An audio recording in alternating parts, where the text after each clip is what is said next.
Parrot hears secrets and exposes a sinister plan. What he says saves a baby from abandonment. Please listen until the end to be amazed by this story. Quinn's seasoned eyes watched her daughter-in-law with growing concern. Something wasn't right with Priscilla, and it had been this way since baby Eric arrived. The changes were subtle at first, a reluctance to hold the baby, a distant look in her eyes when he cried, the way she would stare out the window for hours while everyone else doted on the newborn. Their home, once filled with anticipation and joy during Priscilla's pregnancy, now held an undercurrent of tension that Quinn couldn't quite explain. Michael, Quinn's son, was too busy with his new promotion at work to notice the shifting dynamics at home. He attributed Priscilla's behavior to typical new mother exhaustion, but Quinn knew better. She had raised 3 children of her own and had seen enough new mothers to know the difference between fatigue and detachment. The family's parrot, a gift from Michael to Priscilla when they first moved in together, had always been a source of entertainment with its clever mimicry. The bird had a peculiar habit of repeating conversations it found interesting, often at the most inappropriate moments. But lately its repertoire had taken a disturbing turn.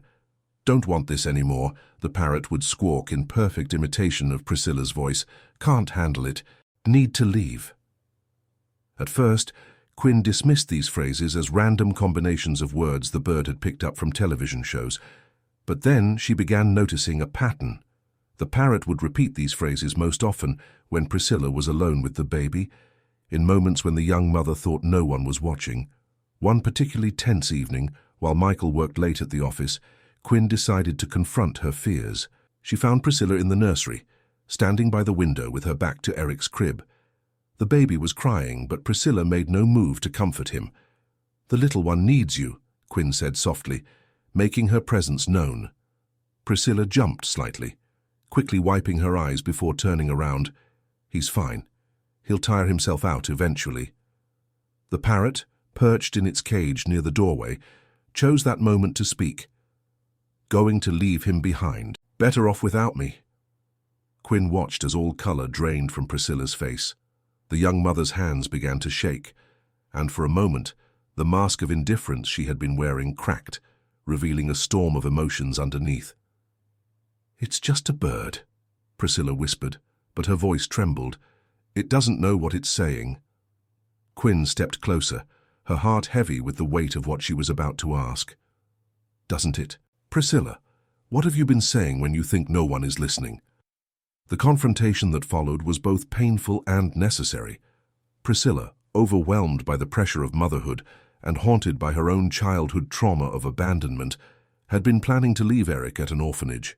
She had convinced herself that the baby would have a better chance at life with a different family, one without her damaged past and uncertain future. "I can't be what he needs," Priscilla confessed, tears finally breaking free. "I look at him and all I see is my own mother's face when she left me on those orphanage steps. I hear her promises to return, promises she never kept. What if I turn into her? What if this emptiness inside me never goes away?"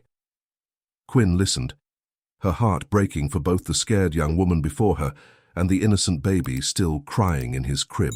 She thought of Michael, working extra hours to provide for his family, unaware of the crisis unfolding at home. She thought of the parrot, whose simple act of mimicry had exposed a truth that might have otherwise remained hidden until it was too late. "The difference between you and your mother," Quinn said firmly, "is that you're not alone. You have Michael, you have me, and most importantly, you have the courage to admit your fears instead of acting on them in silence." Priscilla looked up, surprised by the lack of judgment in Quinn's voice. The older woman continued, "Your mother left you without a word, without giving anyone a chance to help. But here you are, speaking your truth, even if it took a parrot to help you do it." The baby's cries grew softer, as if he too was listening to this moment of truth between the two women. Quinn crossed the room and lifted Eric from his crib, then gently guided Priscilla to the rocking chair. "Hold your son," she instructed softly. "Hold him and let yourself feel whatever comes, the fear, the doubt, even the desire to run. Feel it all, but know that none of those feelings make you a bad mother. They make you human." With trembling arms, Priscilla accepted the baby. Eric immediately nuzzled against her chest, his little hand gripping her finger with surprising strength.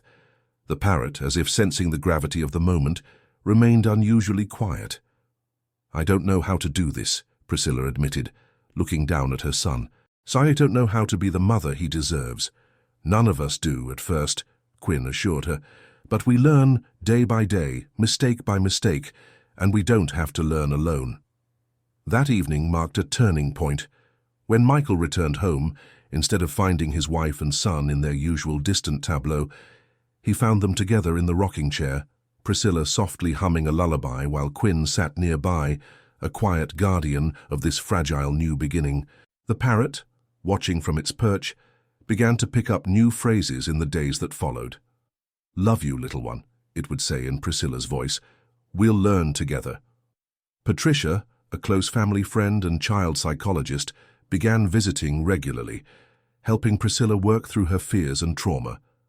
The young mother's journey to healing wouldn't be quick or easy, but with each passing day, the bond between mother and son grew stronger. Quinn kept the parrot's cage in the nursery, a constant reminder of how truth, even when it comes from unexpected sources, has the power to prevent history from repeating itself. The bird's presence served as both witness and guardian to the growing love between a mother and the child she had almost lost to her fears. As time passed, Priscilla's smiles became more frequent, her touch more confident. The emptiness she had feared would never fade began to fill with something new, not the perfect, instant love she had expected motherhood to bring, but something real and hard-won, built on understanding, support, and the courage to face her deepest fears. And sometimes, in the quiet moments of early morning or late night, when Priscilla would whisper her hopes and dreams to her sleeping son, the parrot would listen, storing away these new stories of love and redemption, ready to share them with anyone who needed to hear that change was possible, that running away wasn't the only answer, and that sometimes the family we fear we can't be good enough for is exactly the family we need to heal. Michael stood in the doorway of his home office, watching Priscilla read a storybook to Eric. Her voice, soft and animated, filled the room with warmth that had been missing in those early days, but something in her posture still spoke of an underlying tension, a guardedness that refused to fully dissolve. The morning mail had brought a letter that threatened to unravel the progress they'd made. Michael held the envelope in his hands, his thumb tracing the return address from the local orphanage where Priscilla had spent her childhood. Inside was information that could either heal or destroy. News about Priscilla's birth mother, Quinn, who had become an ever-present pillar of support, noticed his hesitation. "You have to tell her," she whispered, joining him at the doorway. "Keeping secrets will only make things worse." The parrot, now an unofficial guardian of family truths, ruffled its feathers and repeated one of Priscilla's newer phrases, "Face the fear, face the truth." Michael nodded, gathering his courage. "Priscilla," he called softly, "we need to talk." The conversation moved to the kitchen, where Quinn took Eric while Michael and Priscilla sat at the table. The letter lay between them, unopened but heavy with possibility. "Your mother," Michael began, his voice gentle. "She's trying to make contact." Priscilla's hands, which had been calmly folded on the table, began to tremble. After all this time, why now? The question hung in the air, weighted with years of abandonment and unanswered prayers. Michael reached across the table, covering her shaking hands with his own. "You don't have to read it. You don't have to respond. This is your choice." Patricia, who had been instrumental in helping Priscilla work through her trauma, had warned them this day might come. "Sometimes," she had said, "the past returns not to haunt us, but to give us a chance to face it on our own terms." Priscilla stared at the envelope, her mind racing back to those days in the orphanage, the endless waiting, the hope that dimmed with each passing year, the promises she made to herself never to inflict that pain on another child. She thought of Eric, sleeping peacefully in Quinn's arms, unaware of the storm brewing in his mother's heart. "I almost became her," Priscilla whispered, tears gathering in her eyes. "I almost did to Eric what she did to me." "But you didn't," Michael reminded her firmly. "You chose differently. You chose to stay, to fight, to heal." The parrot, who had followed them to the kitchen, chose that moment to interject. "Love you, little one. We'll learn together." The familiar words, spoken in Priscilla's voice, served as a reminder of how far she had come. With trembling fingers, Priscilla opened the letter. As she read, her expression shifted through a kaleidoscope of emotions. Pain, anger, confusion, and something else, something that looked almost like relief. Her mother's words painted a picture of a young woman overwhelmed by circumstances, much like Priscilla had been. She spoke of regret, of years spent gathering the courage to reach out, of hopes for forgiveness she wasn't sure she deserved. She was just like me, Priscilla said, looking up at Michael with tears streaming down her face. Scared, alone, convinced she wasn't good enough. The difference is, I had all of you. She had no one. Quinn returned to the kitchen, Eric now awake and reaching for his mother. Without hesitation, Priscilla took him in her arms, holding him close as if to reassure both him and herself that she was there, that she would always be there. What do you want to do? Michael asked, watching his wife and son together. Priscilla looked down at Eric, then at the letter, then at the family surrounding her. I want to meet her, she said finally. Not for her, not even for me, but for Eric. He deserves to know his history, all of it, and I need to face this to be the mother he deserves. The decision set in motion a series of events that would test Priscilla's strength in ways she hadn't expected. Patricia helped her prepare for the meeting, working through the complex emotions it stirred up. Quinn remained a steady presence, her practical wisdom a balm for Priscilla's anxious moments. As the day of the meeting approached, Priscilla spent more time in the nursery, talking to Eric about her hopes and fears. The parrot listened, adding new phrases to its repertoire. Brave mama, it would say, and family stays together. Michael watched his wife's transformation with pride and concern. She was stronger now, but the upcoming meeting with her mother threatened to reopen old wounds. He found her one evening standing by Eric's crib, lost in thought. What if I can't forgive her? Priscilla asked, sensing his presence. Sad, what if seeing her makes me understand her choice too well? Michael wrapped his arms around her from behind, both of them watching their sleeping son. Understanding doesn't mean you have to forgive, and forgiving doesn't mean you have to forget. Whatever happens, you're not that scared girl anymore, and you're not alone.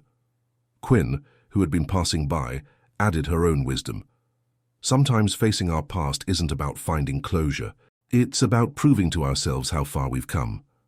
The parrot, as if offering its own contribution to the conversation, repeated the words it had heard Priscilla say to Eric earlier that day.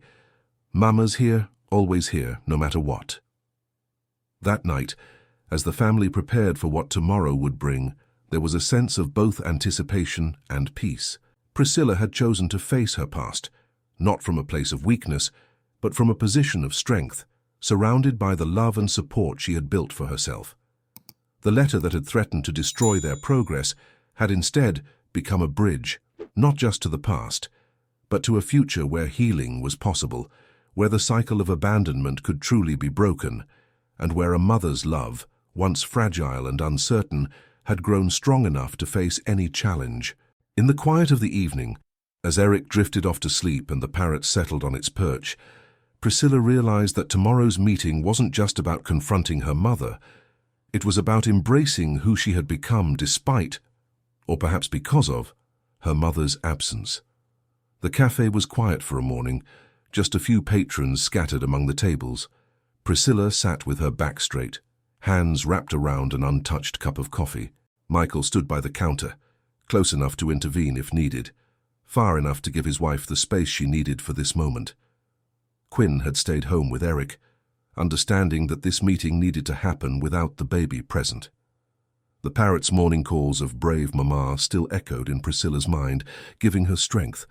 When the door chimed, Priscilla knew without looking that her mother had arrived.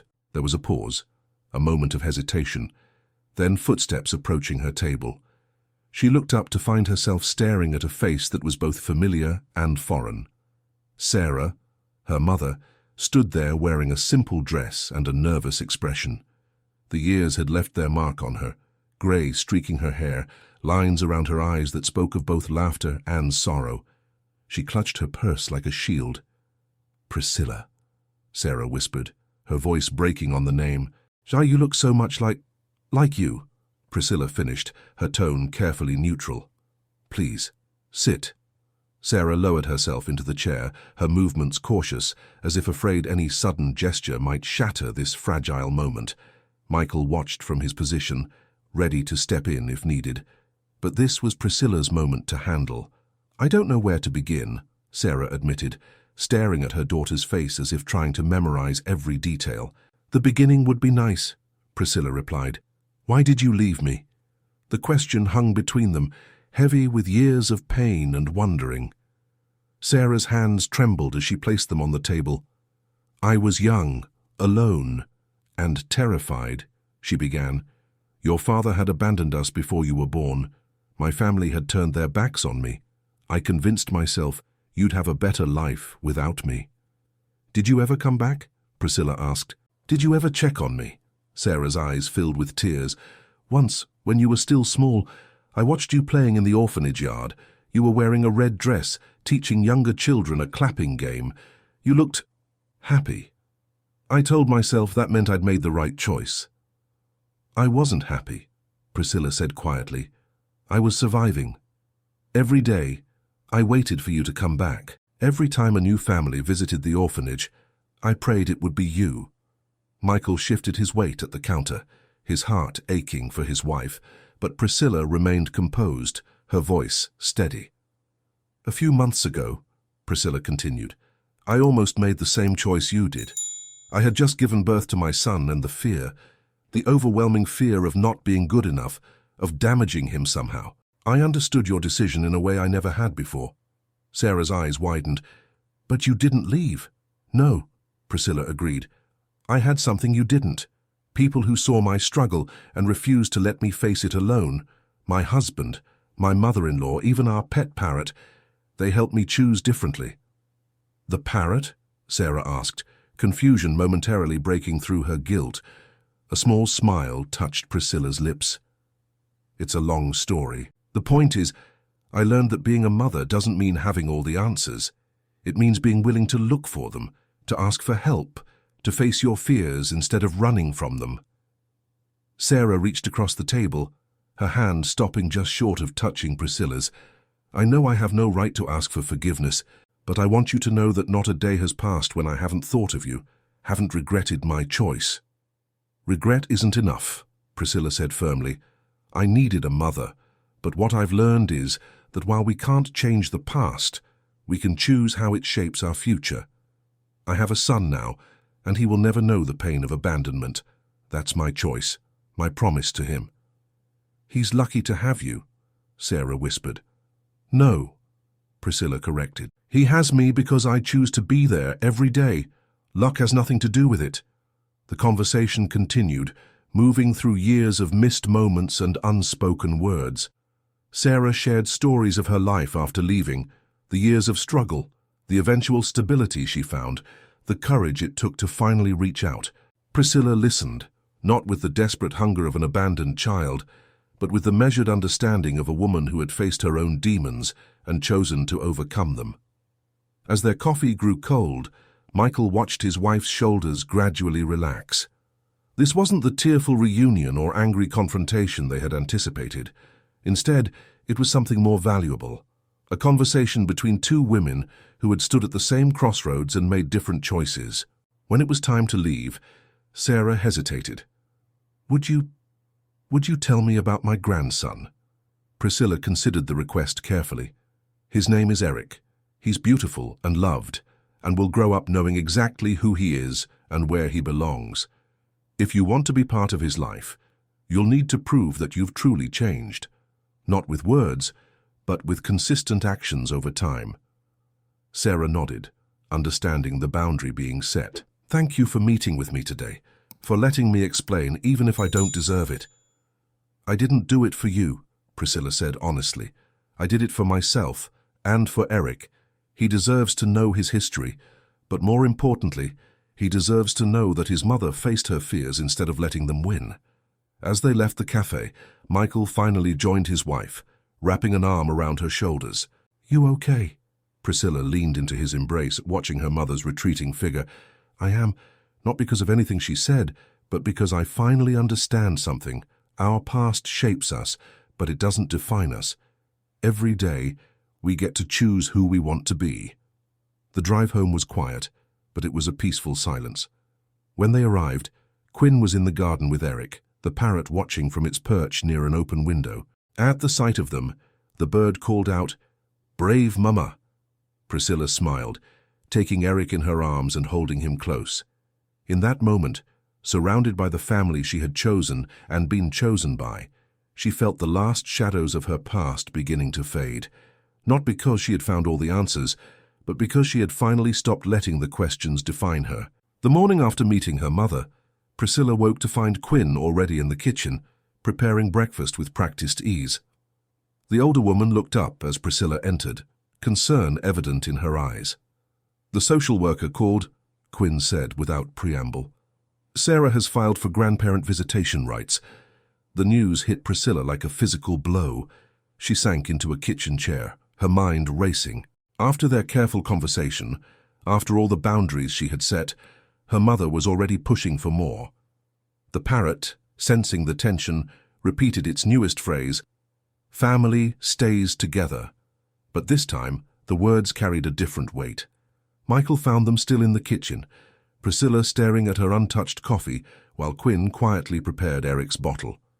One look at their faces told him something was wrong. "She's trying to force her way in," Priscilla said before he could ask.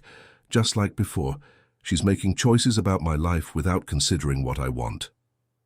Patricia arrived later that morning, summoned by Quinn's concerned call. The family gathered in the living room, Eric playing contentedly on his blanket while they discussed their options. "Legally, she has very limited rights," Patricia explained, her professional knowledge mixing with personal concern. "But fighting this in court could be emotionally draining for everyone involved." The parrot, which had been unusually quiet, suddenly spoke in Sarah's voice. Words it had picked up from somewhere, "I want to make things right." The mimicry was so perfect it made Priscilla shiver. "But this isn't right," she said firmly. "This is forcing her way in when I specifically asked for time and proof of change."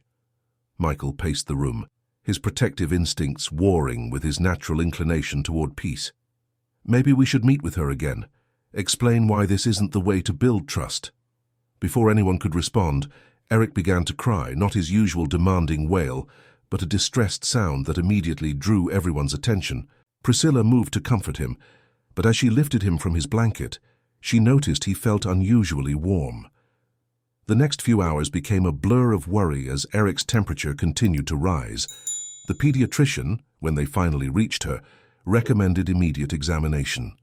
At the hospital, tests revealed a severe ear infection, painful but treatable. As Priscilla sat in the hospital room, watching Eric sleep fitfully after receiving medication, she felt the weight of every decision she'd ever made pressing down on her. The nurse had asked about family medical history, and Priscilla had been forced to admit how little she knew about her own. Sarah arrived at the hospital uninvited, having heard about Eric's condition through channels no one could quite trace. She stood in the doorway, clutching a small stuffed animal, her face a mask of concern. "I thought you should know," she said softly. "Ear infections run in our family. I had them constantly as a child, and so did you."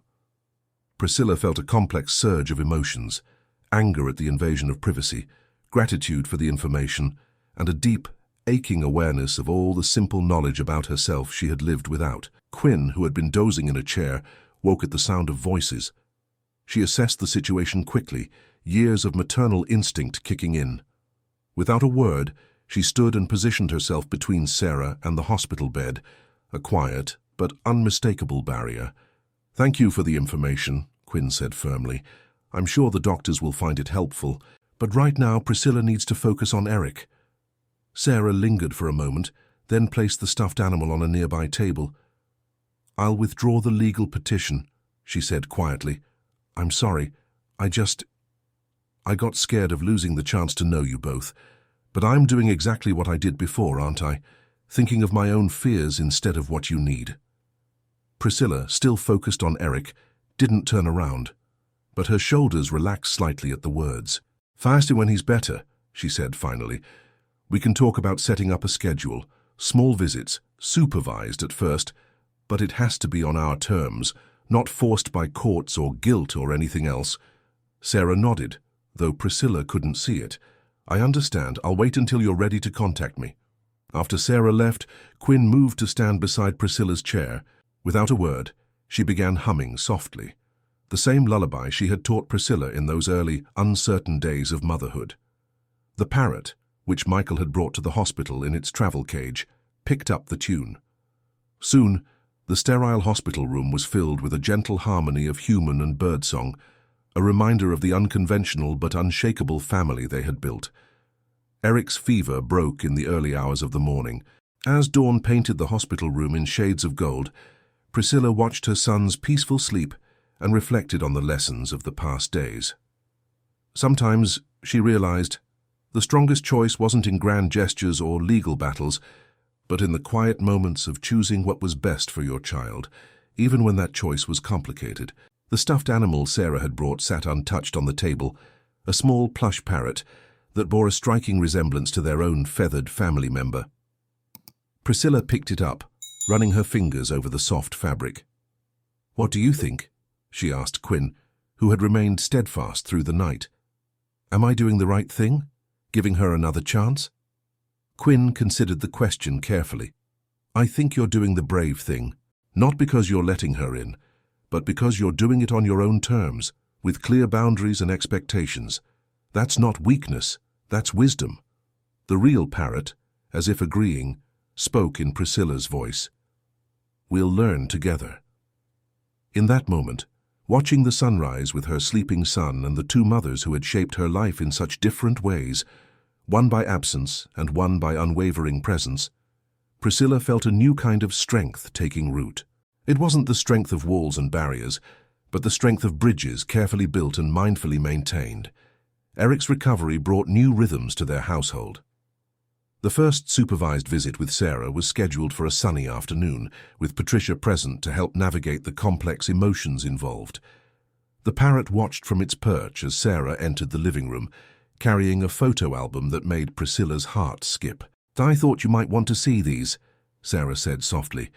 "Pictures of our family, your grandparents, aunts, uncles, medical history too, since we now know how important that is." Quinn sat beside Priscilla as they opened the album. The first photo showed a young woman with Priscilla's eyes holding a newborn. Sarah's hands trembled as she pointed to the image. "This was the day you were born. Your grandmother took it, the only time she ever saw you." The parrot broke the tension with a well-timed "family stays together," making Eric giggle from his playmat. Sarah watched the interaction between the bird and baby with fascination. "The parrot," Priscilla explained, "it saved us in a way. When I was struggling with motherhood, it revealed my fears before they could turn into actions I'd regret." Sarah's eyes filled with tears. "If only I'd had such a truth-teller back then." "You had choices," Quinn said firmly, but not unkindly. "We all do." The afternoon progressed with stories behind each photograph, building a picture of the family history Priscilla had never known. Medical conditions, personality traits, talents that suddenly explained so much about herself. Pieces of a puzzle she hadn't known she was missing. Michael arrived home early, sensing the importance of being present.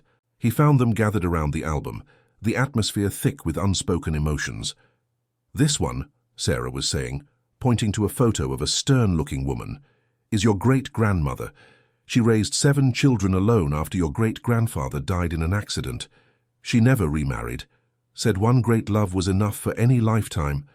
"She looks strong," Priscilla observed. "She was. You have her chin, her determination." Sarah paused, then added softly, "Her capacity for forgiveness, too." The parrot, which had been unusually quiet, suddenly spoke in Priscilla's voice. "Not forgiveness yet. Understanding first."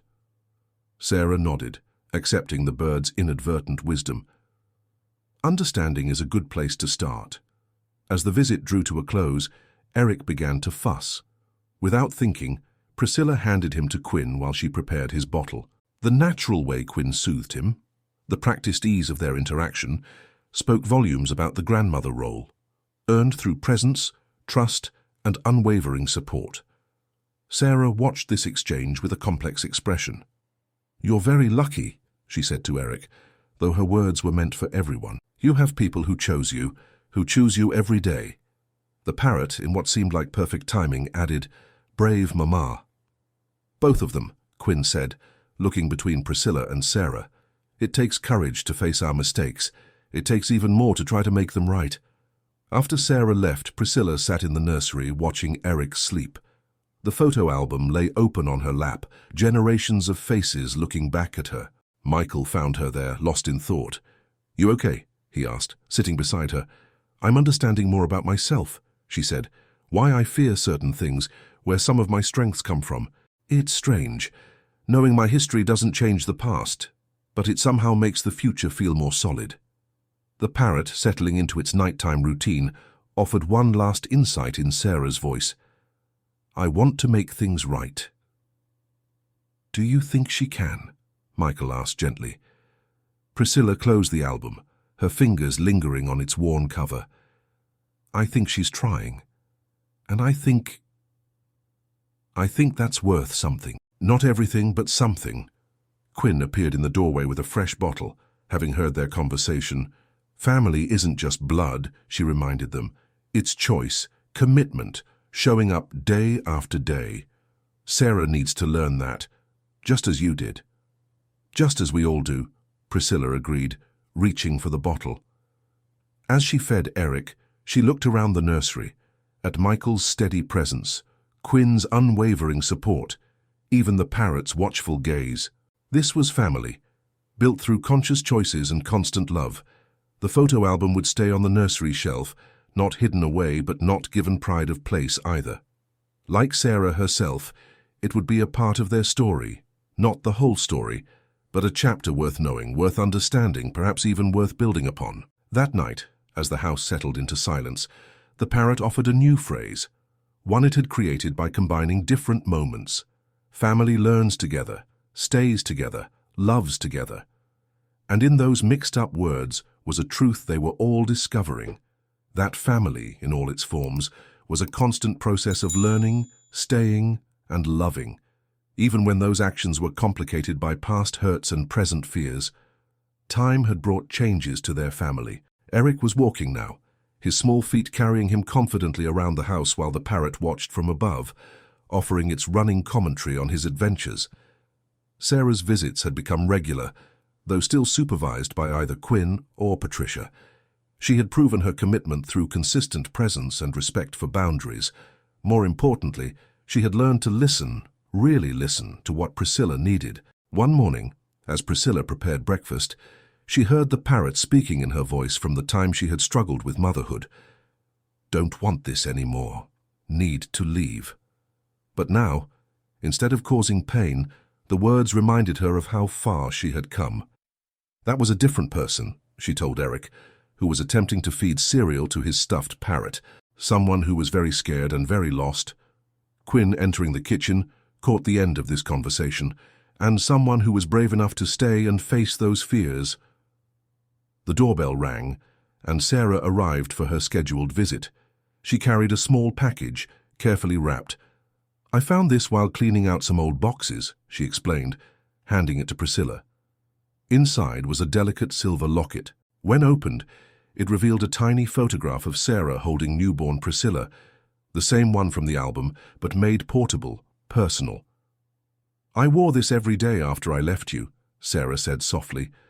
"To remind myself of my biggest mistake, and to carry you with me somehow. I thought maybe Eric's mother should have it now."